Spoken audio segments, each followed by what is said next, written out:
Today I'm going to take my first ever scuba dive in the world's first national shark sanctuary. To get to the action, it's a short but very fast boat ride through the lagoon and past the beautiful limestone rock islands.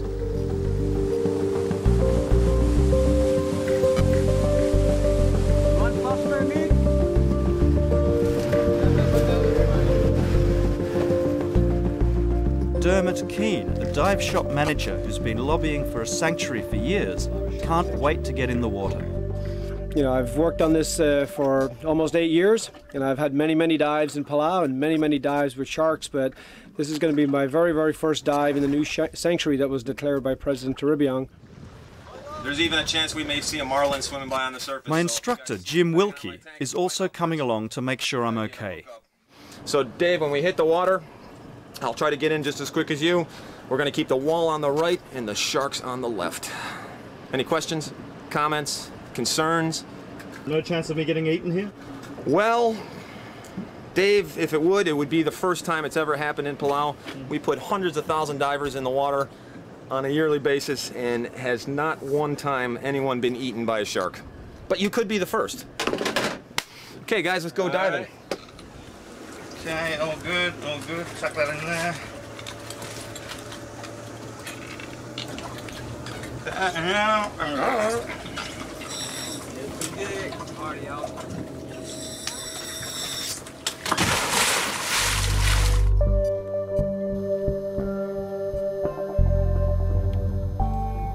This dive site is known as Blue Corner. Dermott Keane leads the way into the abyss. The ocean floor is over 300 meters below us. We work our way along the wall to the edge of the drop-off.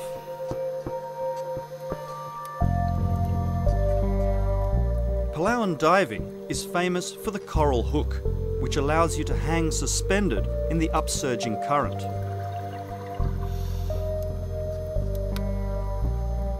A 130 species of shark live in and visit Palau's waters, but today we see mostly grey reef and white tip sharks.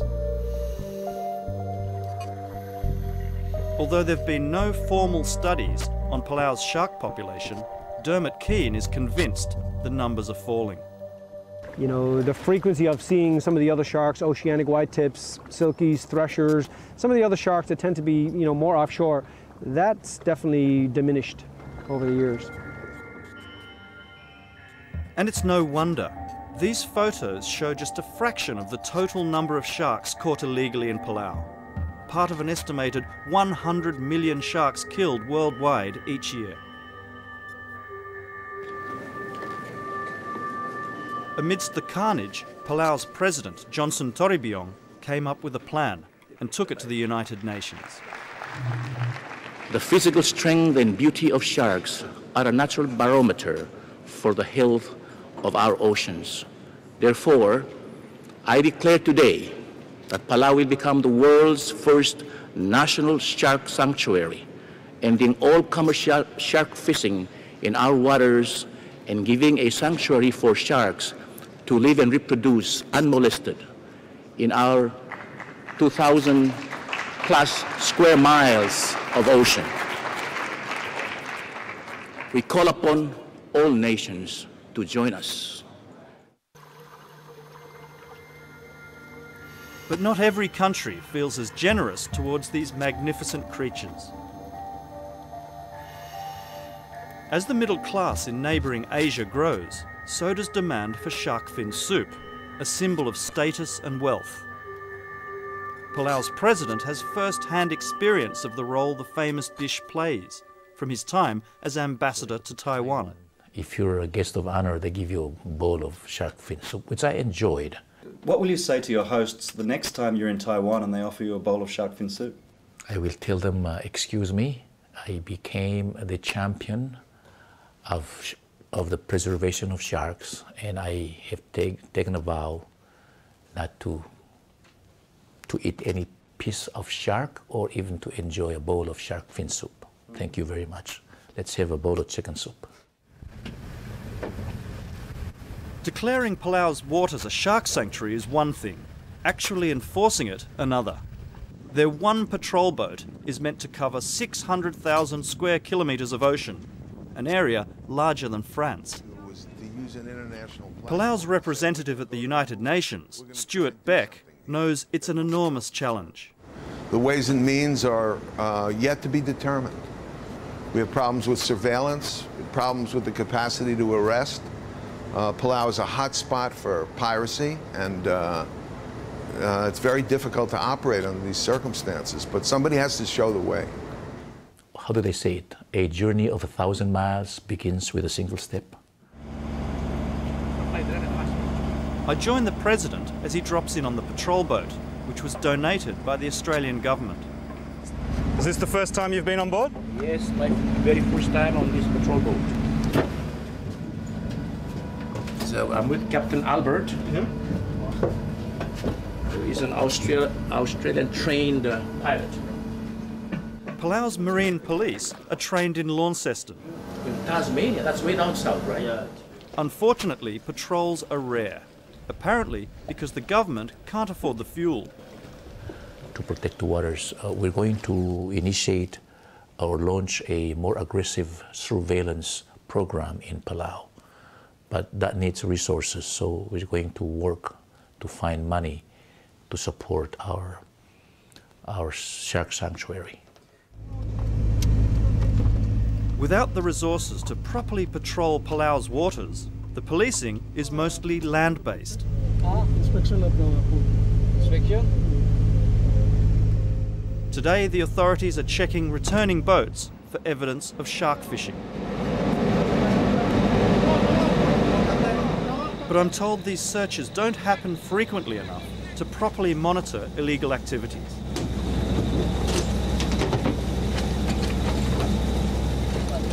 They have marlin, swordfish. But the culprits don't even bring the illegal haul to port here, instead transferring it to huge motherships which skirt around the edge of Palau's new sanctuary. We know from some other data from law enforcement and other agencies that they are indeed transshipping these things offshore, which also is a violation of their license agreement. So not only are they just taking sharks, but there are other species, and they're denying Palau, revenue from the proper revenue from the fish that they are indeed licensed to catch. The crew on these Taiwanese-owned boats are mostly Filipino and Indonesian. Ikan hiu ada di mana? Nyimpan. Hah? Nggak ada. Ada di mana? Di bawah di sini ya? Di kantong. Kantong. These boats are longliners, which, as the name suggests, set their baits on lines kilometres long. This would be the main line. Devastating the marine environment. With these hooks out there, they're catching sharks and turtles and rays, even sometimes seabirds and so forth. So, it's an indiscriminate practice. It catches everything. It causes a lot of bycatch, and including sharks, even if they're not intentionally focusing on them. And in some cases, they're even catching seabirds. So it really does a lot of damage. In an effort to help Palau get a sense of the scale of the problem, the Australian government organised a surveillance flight over Palau's waters last year. They discovered about 70 fishing vessels fishing in our waters. Many of them were illegal. The Australian government was kind enough to have a flyover in which they reported, but that kind of periodic flyover is of no use. We obviously need daily information, geosynchronous information from satellites, which indicate what boats are in our waters and whether their vessel monitors are on. And this area needs to be policed. And there's a question about who's going to roll up their sleeves and do it. The more time I spend down here, I realise the task of policing the world's first shark sanctuary is huge. And I'm starting to wonder whether the concept is just a clever tourism marketing campaign. It's certainly working on me. By the end of my first amazing dive, I'm sold on the sanctuary idea. And it's not just a symbolic effort. Palau needs assistance in enforcing this sanctuary, there's no question about it, but I think one of the first things that's incumbent, you know, before you start asking others for help, you have to help yourself. I think Palau has made it very, very clear that when we do have these laws, the world has been put on notice. Our friends with whom we have diplomatic relations, other countries including Japan, Taiwan, Philippines, you know, they're on notice too that, you know, these are our resources and we shall protect them. So protection and enforcement of this shark sanctuary is indeed the next challenge. The last time the patrol boat went out, it showed what can be achieved. These photos show police closing in on a Taiwanese longliner. They're caught red-handed with hundreds of pieces of shark on board. The captain faces 108 charges. His boat is impounded, and the crew, who have not been charged, spend their days waiting for news on when they can leave.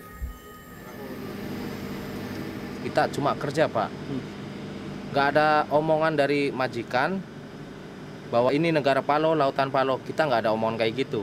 Jadi kita nggak menyangka kita bakalan tertangkap di Palau. Tapi memang mencari ikan hiu. Ya. This is the first case to come up since the announcement at the UN, and I'm shocked to hear from the President himself that the matter may not even make it through the courts. He says that jailing people and impounding boats is just too costly. Sometimes if you try to push the case to the point where the law is enforced to the max, we don't get anything. But later he brings it up again.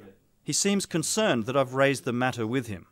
By the way, going back to the case, I am now thinking about requiring the government not to plea bargain any case involving shark fishing and shark finning, but to prosecute every case to the max. So you just had a policy change on the run? Well, I'm thinking about that right now. I'll look into the law to make sure that maybe we'll raise the fines higher, require forfeiture, and requires no plea bargain. Because the impounded boat is Taiwanese, this is tricky for Palau. After all, Taiwanese money built the grand structure the President now sits in. The building next door is the judiciary, but the President's next admission would appear to make a mockery of Palau's legal system. If you catch a boat from a country that's friendly to Palau, sometimes the diplomatic relations would, so to speak, compromise the aggressiveness of the prosecutors or the government to enforce the law. That particular case is almost a test of your reputation and commitment on this issue. Not so much my reputation, but Palau's reputation, so I'll look into it. Palau's magnificent waters are world famous amongst divers. The President's younger brother was recently inducted into the International Scuba Diving Hall of Fame. Is that the boat which you arrested? He was one of the people who convinced the President to declare a shark sanctuary. No small irony, given that Johnson Toribiong was once an attorney for the Taiwanese longliners. Many times. Sometimes they catch sharks illegally, sometimes they catch tuna illegally.